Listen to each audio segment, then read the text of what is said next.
तो मूलाधार के बाद जो अगले 2 चक्र हैं उनके बारे में आपसे जानना चाहेंगे। देखिए, मूलाधार के बाद है स्वादिष्ठान चक्र। ये जल तत्व यहाँ पर यानी कि जल का माना जाता है। और यहाँ पर देवताओं में ब्रह्मा और ग्रहों में शुक्र का निवास है। यदि आपको किसी प्रकार से, जैसे आपको रक्त से संबंधित बीमारी है, वीर मूत्र लार, इससे संबंधित बीमारी है, तो इस चक्र को जागृत करने से, यह संतान उत्पत्ति में कोई बाधा जा रही है, तो इस चक्र को जागृत करने से, वो स्त्री हो या पुरुष हो, यदि घर में संतान की बाधा है, उनके घर में संतान नहीं हो रही या उत्तम संतान की प्राप्ति चाहते हैं, तो इस चक्र को जागृत करना पड़ेगा। यह जल तत्व है। इससे आपके शरीर में रक्त से संबंधित बीमारियां हों, लार मूत्र इससे संबंधित, ये सारी चीजों से दूर कर देता है। एक तरह से और सृजन व्यक्ति का के अंदर जो तेज और एक सुंदरता जागृत होती है, वो इसी चक्र से होती है। ये एक तरह से सृजन का प्रतीक माना हाँ, जाता है। ये मोहिनी का भी प्रतीक है, सृजन के साथ साथ ये मोहक भी है। अगला चक्र कौन सा है महाराज जी? इसके बाद स्वादिष्ठान मणिपूरक जाते हैं, जो अग्नि तत्व चक्र है। अग्नि तत्व में जो निवास है वो ग्रहों में मंगल का और देवताओं में नारायण का। और ये सोच लीजिए कि इस चक्र के अंदर जो तेज है, अगर ये अग्नि तत्व व्यक्ति का कमजोर रहता है तो व्यक्ति में आपचन, पेट की समस्या, वायु विकार, सारे विकार जो उत्पन्न होते हैं, क्योंकि पेट अच्छा है तो शरीर स्वस्थ है, पेट की खराबी है तो शरीर बीमारी है। तो लगभग वो यहीं कहीं पेट के नहीं, ये नाभि के पास रहता है। और नाभि के पास ये मणिपूरक जो चक्र है वो अग्नि तत्व है। और इस चक्र को जागृत करने वाला व्यक्ति तेजवान हो जाता है। वापस हम अपने पॉलिटिकल प्रश्न पे आते हैं। जैसे तो अभी इतनी उथल पुथल के बीच में हमको आप एक नाम है अरविंद केजरीवाल, जो कि पूर्व मुख्यमंत्री रहे हैं दिल्ली के, आगे सरकार बना पाएंगे क्या, आपको लगता है? जी, मैं देखता हूँ।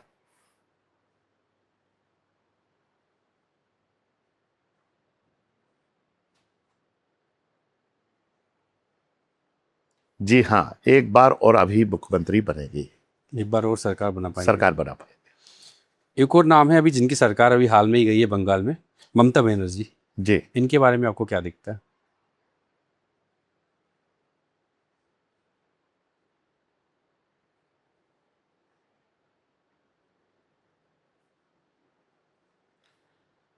ममता बनर्जी जी ने जब तक विश्वास जगाया जिन लोगों पर, और वो लोग, मैं राजनीतिक की बात नहीं कह रहा हूं, मैं उन लोगों की बात कह रहा हूं जो इनको कभी राजा बनाने में सहयोगी थे, क्योंकि बंगाल तंत्र मंत्र का गढ़ माना जाता है।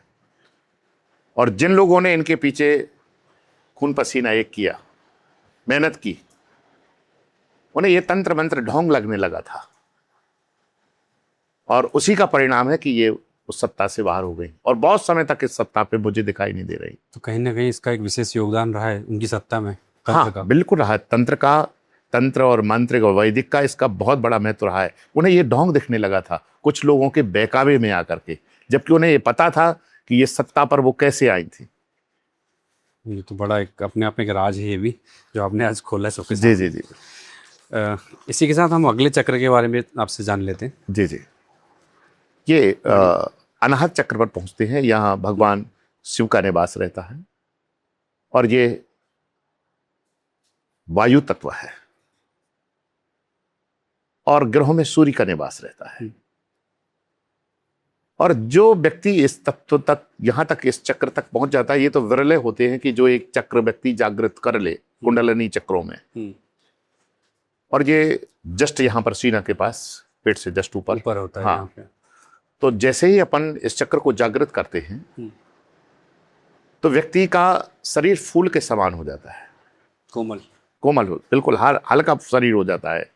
जो उसमें एक भारीपन था शरीर में, वो हल्का हो जाता है। जो आज फैट की समस्या है, तमाम बीमारियों का घर बन गया है, जो फैट कह सकते हैं कि जिनका फैट बढ़ गया उनका ये संतुलन बिगड़ गया है। हाँ, संतुलन बिगड़ जाएगा शरीर का।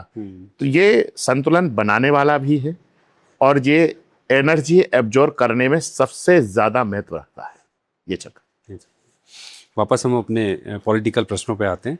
अभी विपक्ष के काफ़ी आरोप लगते हैं ईवीएम मशीन को लेकर कि इसमें गड़बड़ी करी है, तो आपकी चेतना क्या बोलती है, ऐसी गड़बड़ी हुई है? हाँ, ये मैंने भी सुना है, पर मैं अपने दिव्य दृष्टि से और दैवीय शक्ति से देखता हूं कि आखिर ये बात सत्य है या नहीं है।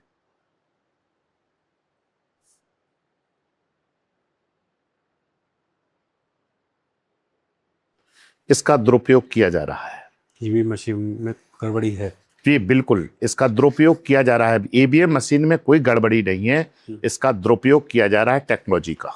टेक्नोलॉजी के माध्यम से दुरुपयोग किया जा रहा है, और बाहरी सहयोग से, विदेशी सहयोग से, विदेशी सहयोगी कुछ लोग भारत में हैं जो पार्टियों के संपर्क में हैं, और वो टेक्निकल बहुत तेज हैं, और वो यहाँ आकर के उनको संरक्षण दे रखा है बहुत से लोगों ने, राजनेताओं ने, और उनसे उसका दुरुपयोग कराते हैं, क्योंकि टेक्नोलॉजी है ये, इसका दुरुपयोग हो रहा है।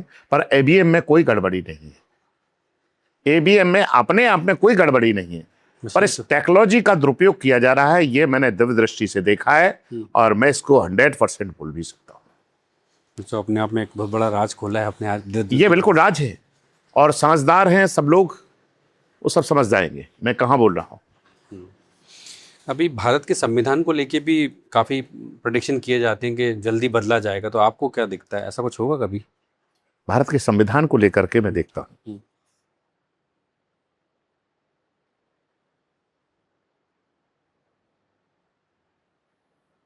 ये 2026 चल रहा है, 30, 35,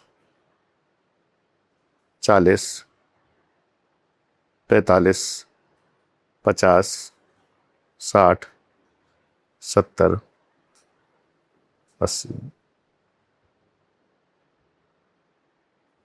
ये बिल्कुल चिंता करने की बात नहीं है। भारतीय संविधान को कभी नहीं बदला जाएगा, ये 100 साल तक का मैंने देख लिया है। 100 साल तक तो यही मैंने 2080 तक देखा कि भारतीय संविधान में अनेकों सुधार पहले हुए, अनेकों सुधार होंगे, परंतु संविधान नहीं बदला जाएगा। संविधान यही रहेगा, नहीं बदला जाएगा। ये तो बहुत खुशखबरी की बात है, सब संविधान स्थिर रहेगा। अभी आरक्षण को लेके भी काफ़ी प्रेडिक्शन किए जाते हैं कि जल्दी आरक्षण, जो जाति आरक्षण है, उसको ख़त्म कर दिया जाएगा। आपको क्या लगता है?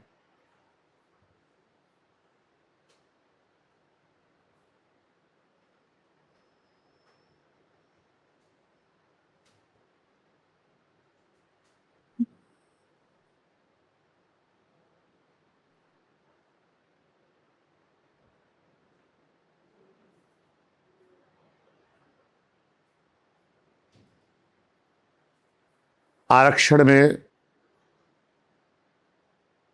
निश्चय ही इसको सुधारात्मक रूप दिया जाएगा, पर आरक्षण कभी समाप्त नहीं होगा। मतलब सुधार होगा, आर्थिक रूप में इसको सुधारा जाएगा, लेकिन कभी खत्म नहीं होगा। आरक्षण देंगे ही देंगे, पर इसमें सुधारात्मक रूप से नए वर्जन में इसको सुधारते हुए नए वर्जन को लागू कर देंगे, और जनता जनमानस को पता भी नहीं चलेगा।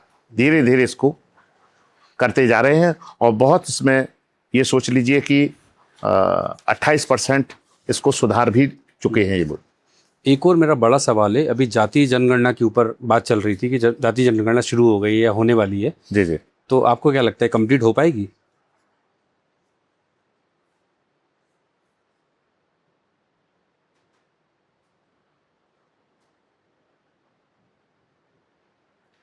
आपके प्रश्न करने से मुझे लगता है कि आज जनता को बहुत कुछ मिल जाएगा।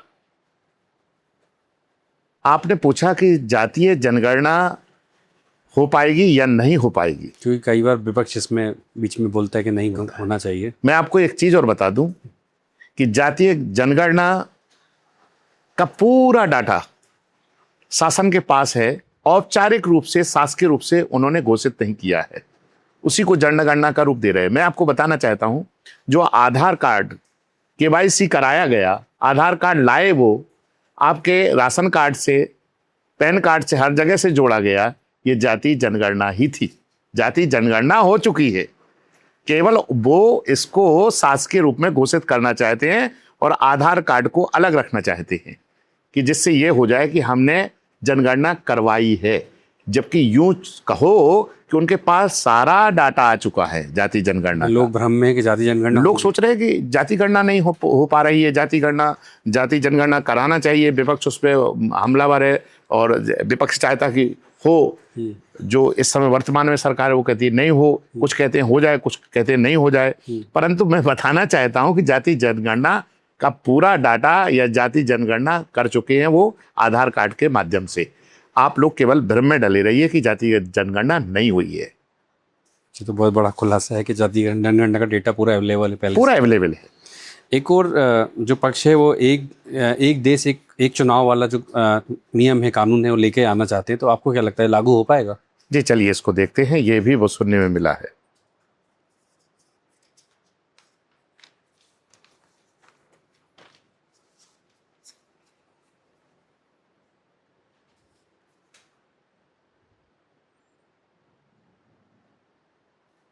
मैं आपको ये बताना चाहती हूँ कि ये आप 100% मान लीजिए कि एक देश एक चुनाव का जो ये नारा है ये पूरा हो चुका है, यानी कि अग्रिम आने वाले भविष्य में ये होगा ही। हो गई। हाँ, काफ़ी बड़े आज खुलासे करे आपने।